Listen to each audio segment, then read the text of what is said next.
Today we're in San Jose, California, headed to Mount Hamilton Road, where we will hopefully climb Mount Hamilton. The ride will be about 38 miles long, and by the time we get to the top of Mount Hamilton, we will have climbed 4,900 feet. At the top is the Lyk Observatory. Built in the late 1800s, the observatory building also has vending machines, a bathroom, and water for the weary cyclist. Let's do it!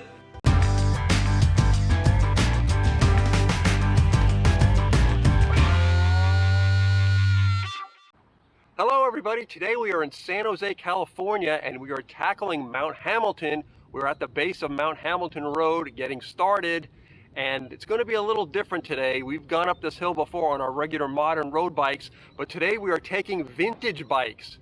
So it should be a different experience. Let me show you the bike that I'm going to be riding. It is a 1981 Specialized Allez built by 3Rensho, and the gearing is not too bad for this. This is a lot of traffic out here today. This has a 30 rear tooth cog on there with an old Shimano deer head. Yeah, that's the original Diore, very first Shimano mountain bike derailleur. And whoever had this bike back in the 80s equipped it with this stuff originally. It's got a Seguno Aero Mighty crank, and the small chainring up front is a 42, so my easiest gear is going to be a 42/30, so it shouldn't be too bad.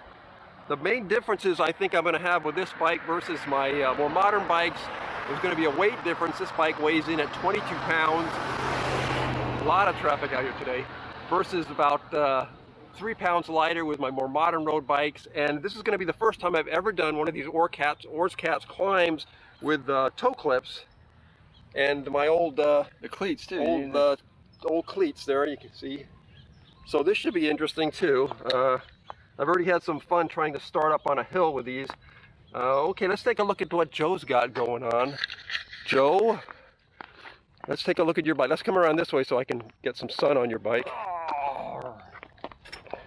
What do we have here, Joe? This is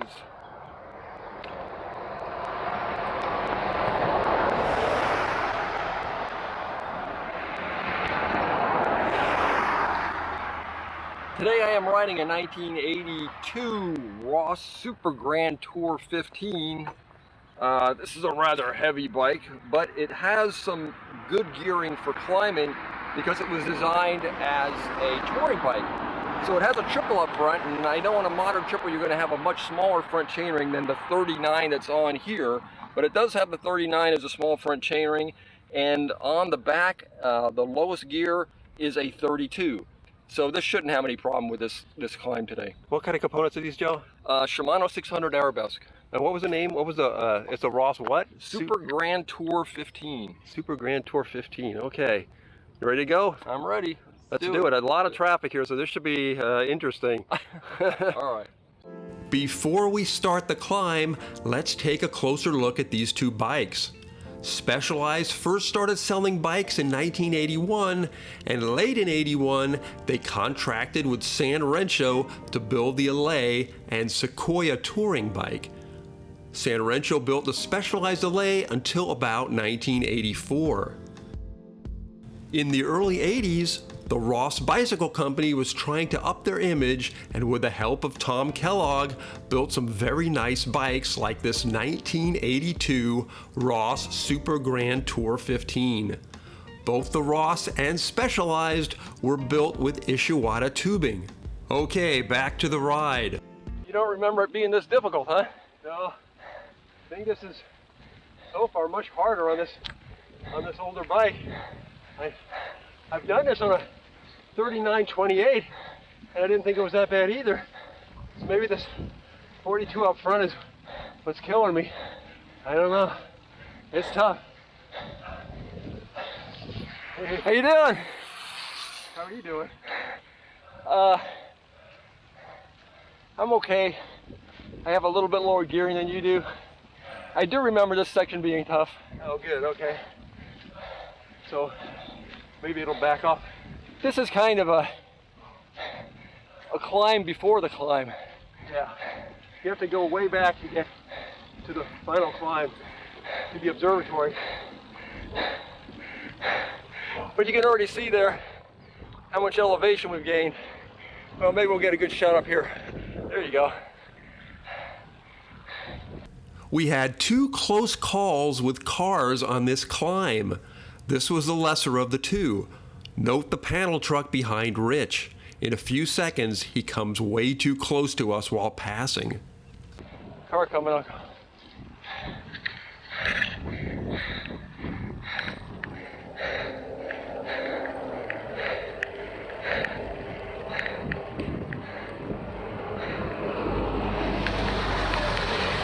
Whoa!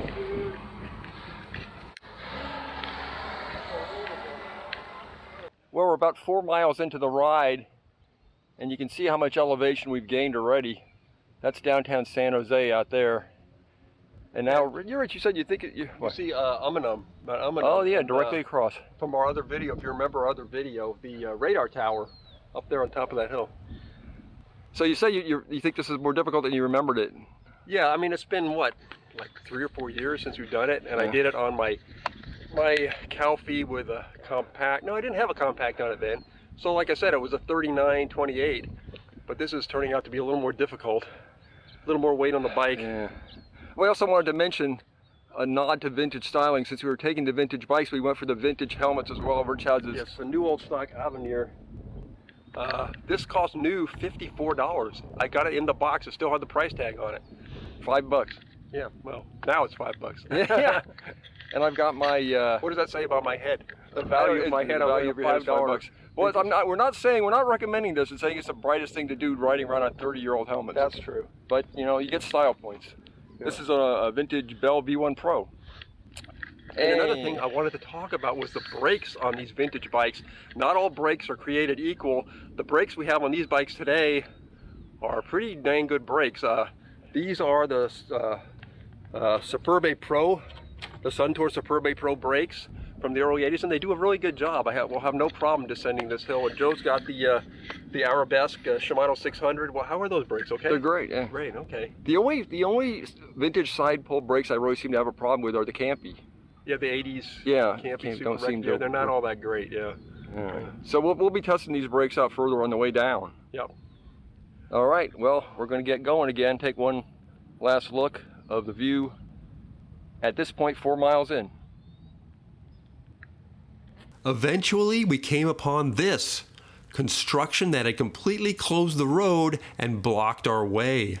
While there was a sign at the start of Mount Hamilton Road saying the road was closed, I asked 2 cyclists coming down off the mountain, and they both said it was open. I can't really explain this, but maybe they weren't going all the way to the top of Hamilton and were only climbing up that first pitch. One of the road workers recognized that we were on older bikes, and he was a fan. He had a stump jumper. Okay, yeah, I had an old stump jumper. Oh, those are cool. Yeah. Well, it was a SFR. Oh, cool. Nice. We were told we needed to turn around and go up Quimby Road to get to the other side of the construction. This was where we had our second and more serious of our 2 run-ins with vehicles on this climb, and stupidly I turned off the camera to save battery life, so I regretfully don't have a video of the incident. While coming around one of the hairpin turns, we came face to face with a large semi towing a giant trailer. To get around the tight corner, he came completely in our lane and blocked both sides of the road. With no place to go, Joe and I had to ride off the road into the dirt. Thankfully, there was some place for us to bail.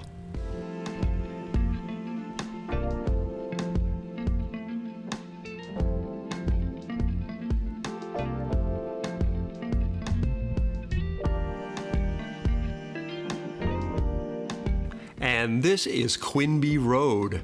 For those of you that aren't familiar with the area, Quimby is one of the toughest climbs around with a solid mile of 13% grade.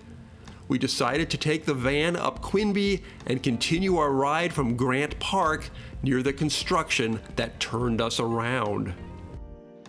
We made it to Grant Park, we came up Quimby, and we will not be deterred. we will get to the top of Mount Hamilton today.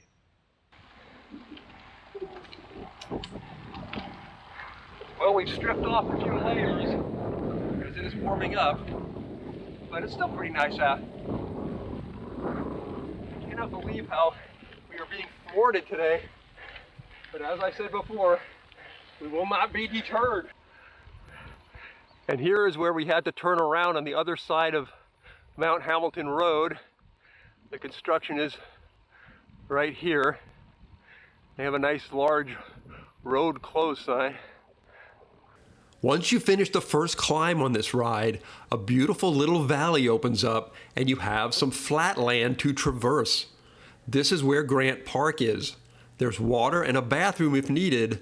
From there, the final climb comes on pretty fast.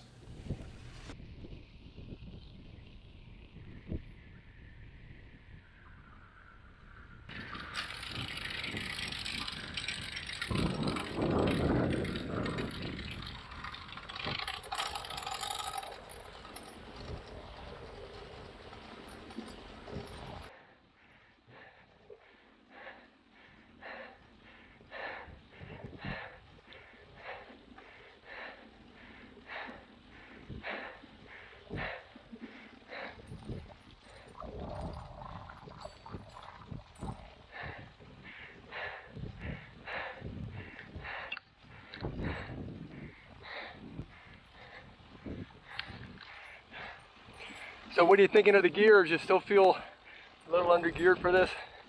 This isn't too bad.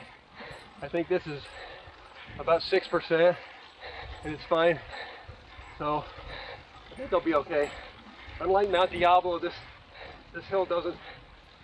mountain does not have a steep pitch right at the very end. So as long as you can keep it at a steady pace at this about 6 or 7% grade, you're golden. How you doing? I'm fine. But I have lower gears than you do. Yeah.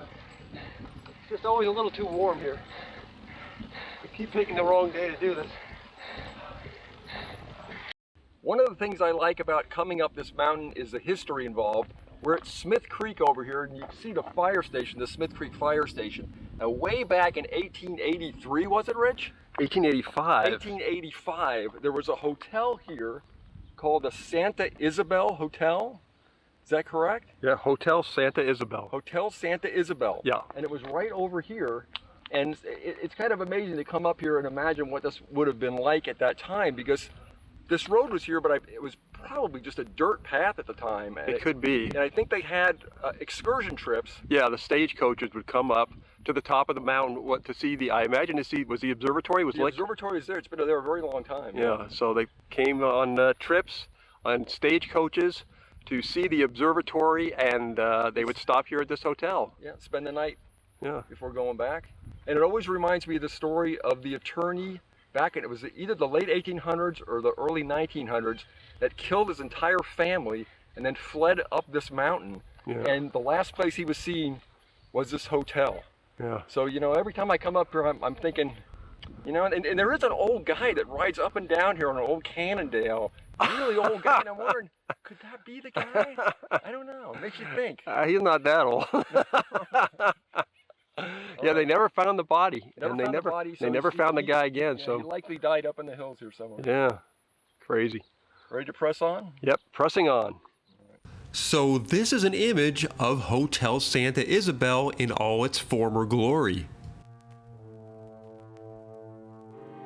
And this is an image of the killer James Dunham. And amazingly, there is a bicycle angle to this story. James Dunham, on May 26, 1896, killed his wife, her family, and two of the family's servants before fleeing up Mount Hamilton. Dunham owned a bicycle business in Stockton, California, and he and his wife had ridden from Stockton to Sacramento on bikes in 1895. Maybe he was the guy in the Cannondale. So how you doing, Joe? Yeah. Yeah. It's still pretty warm, even at the top here. Yeah.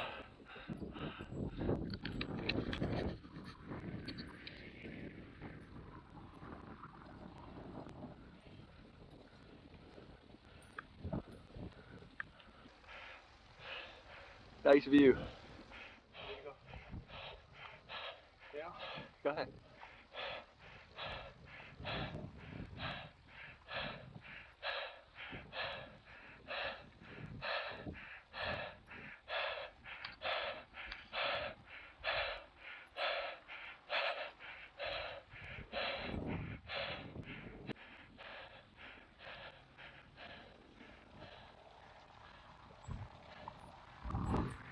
That's where we came from.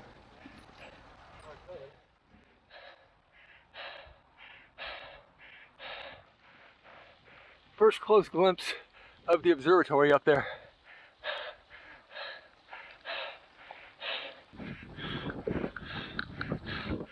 There's the Lyk Observatory.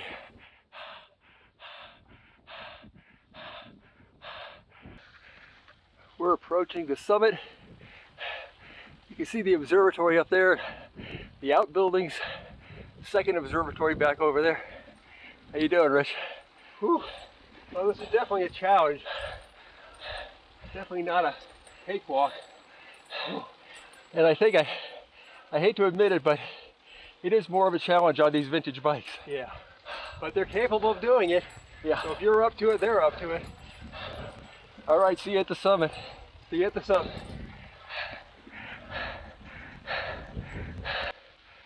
Approaching the final pitch to the Lyk Observatory.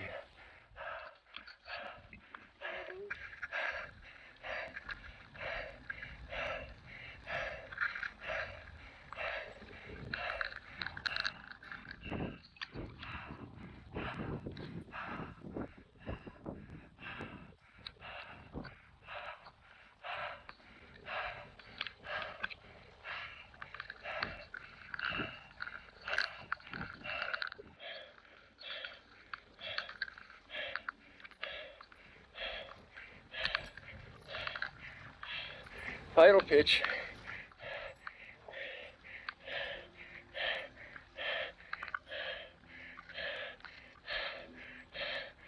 Into the parking lot of the observatory.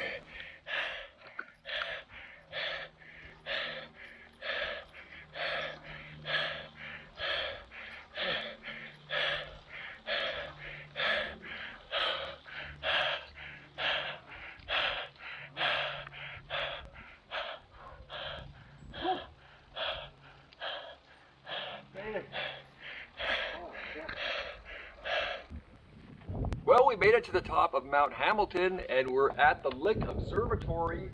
This was built in 1881. Yeah, the first, it wasn't officially open yet, but in 1881, when the Clantons and the Earps were fighting it out in Tombstone, they put a 12-inch refractor telescope in here, and it's still here. it's still here. Yeah, What happened to the Clantons and the Earps? Yeah, I don't They're know. gone. This is still here. They're gone.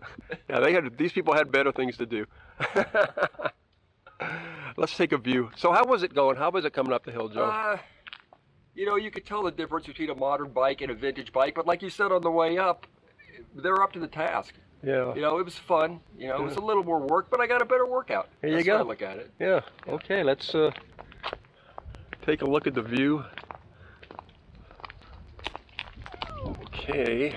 You can see the road we came up down there. Look at that. Yeah, there's where we came from. That is San Jose. San Jose out there. And there's Mount Umunhum all the way across.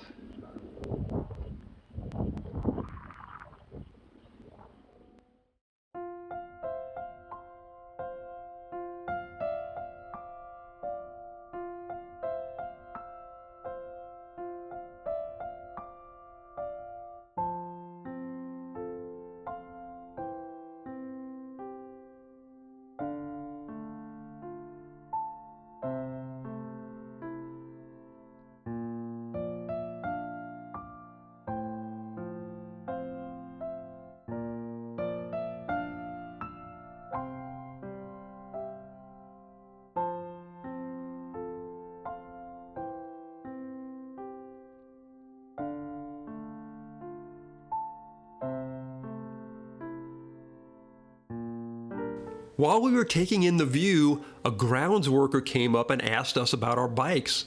"Those are pretty old bikes, huh?" he said. For a second, I didn't understand. By the time I had gotten to the top of the mountain, I had completely forgotten that I was riding an old bike. It was just me and the bike and the ever-rising road. You turn the pedals as best you can and the bike responds. After reaching the summit, I had no complaints with this old bike.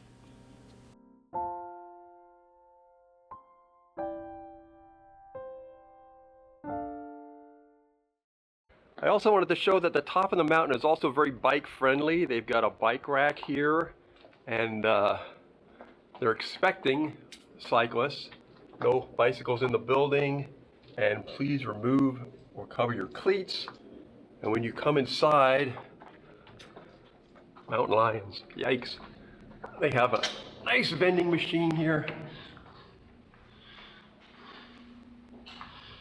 And soda machine, and a nice place to refill your water bottle.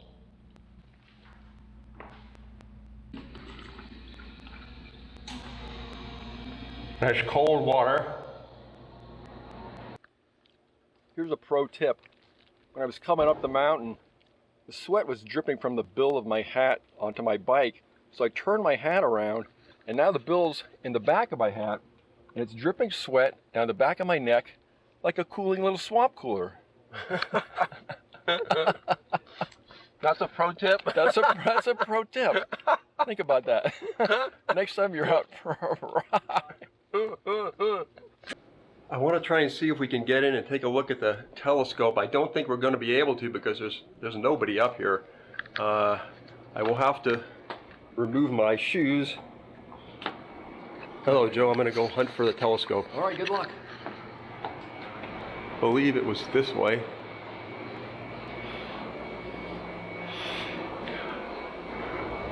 Oh, it's all locked up. Well, we couldn't get in that way, so we're going to try the front entrance. And I didn't think I was going to be walking around in my socks today, but it's kind of refreshing taking my shoes off. Here is the main entrance. Does not look open.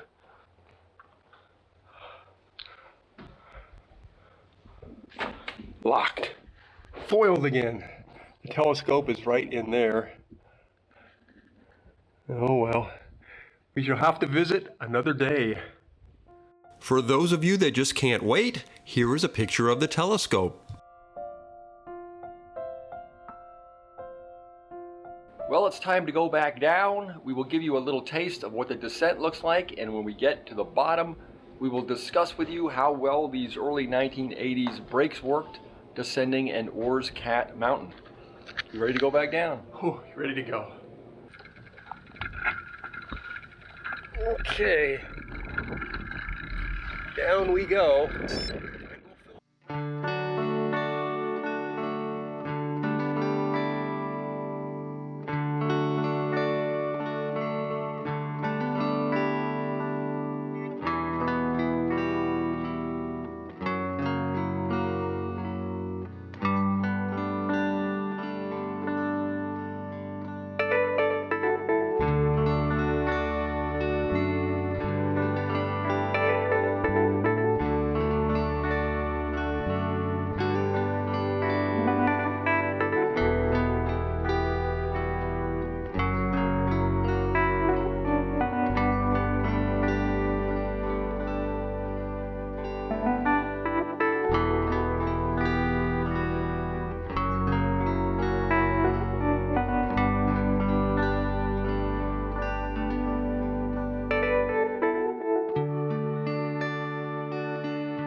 That was another freaking awesome descent.